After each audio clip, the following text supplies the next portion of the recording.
Nabi sallallahu alayhi wa sallam, he said, Man kanat al-akhiratu hammuh. Anyone who makes the afterlife his greatest concern. After Salat al-Fajr, you sit and you engage in adhkar after Salat. And they are 6. Wallahi, they will not take more than 3 to 4 minutes from you. And the reward that's in them is immense. And after adhkar, after the prayer, you engage in the adhkar of the morning. And they will take about 15 to 20 minutes from your time. And they found in many apps, one of them is called Dhikr and Dua.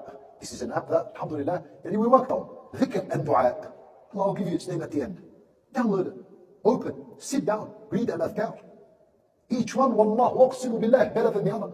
In terms of what it offers of reward and merit and greatness and blessings and mercy and forgiveness. One of them is to say, La ilaha illallah wahdahu la sharika lah, lahu al-mulk wa lahu al-hamdu wa huwa ala kulli shay'in qadir 100 times. And as you repeat this word, you're sitting there repeating this word. You can sit in the masjid, you can walk out, no problems, you repeat it. But you internalize and you feel that the entire world was created for this word to be fulfilled.